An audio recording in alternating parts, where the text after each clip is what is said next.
Hello and welcome to another episode of Under the Radar, Over the Moon. It's April, it's spring flowers, it's the Masters tournament, and that means one thing only. Arnold Palmer drinks. Boop, boop, boop, boop, boop, boop, boop, boop, boop. Okay, kids, here's to the month of April.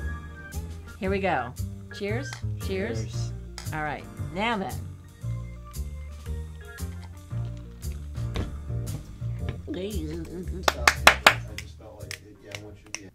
Okay, I'm gonna go first. Okay. I want to talk about The Lost Girls by Heather Young. This is a debut novel that is one of those like dual narratives that everybody loves. It's all kind of like set around this lake house in Minnesota.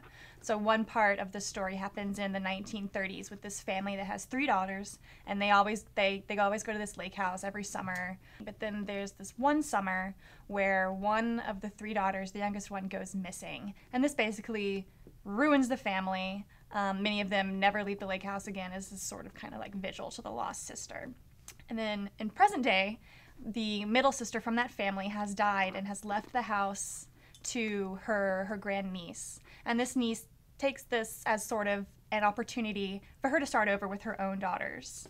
So you've got both of these stories kind of coming together as you learn what happens over that summer in the 30s and the grandniece trying to figure out life in the lake house. So it's got this great kind of mystery. The entire novel is trying to like what happened to this younger sister.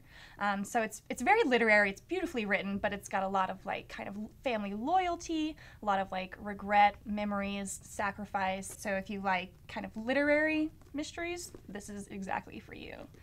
Next we have Home Field by Hannah Gerson. This is a first-time novel, and it centers on the football coach and his wife, who committed suicide. The wife left a 19-year-old daughter, an 11-year-old son, and an 8-year-old son. And you focus on each of these family members and how they cope with the memory of their mother and spouse, and kind of the impressions she left. One of the sons actually walked in on the suicide, so you follow him and how he recovers from this horrific accident.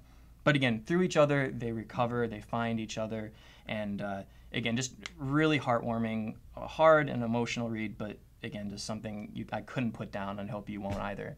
Okay, the book I'm going to talk about is Sarong Party Girls by Cheryl Tan. This is her debut novel, and it's about a 27-year-old girl. She's almost 27 years old. Her name is Jazzy. It's about her rise in the glitzy, moneyed world of Singapore. She's unmarried, as are her friends, and they are desperate to find their man.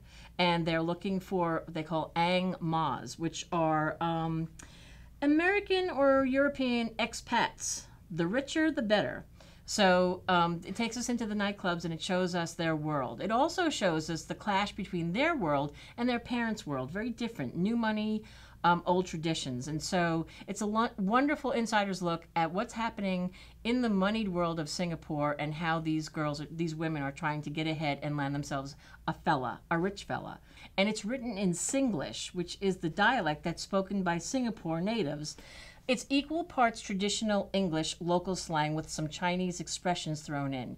It takes a page for you to get used to that as you're reading it, and then you just expect it. So it's a really kind of a daring thing that the writer has done, but highly effective. So I love this book. I thought it was a lot of fun. I learned a lot, and I think you will too. Wait, you have a bonus book. What? Bonus. I do. There we go. Voila.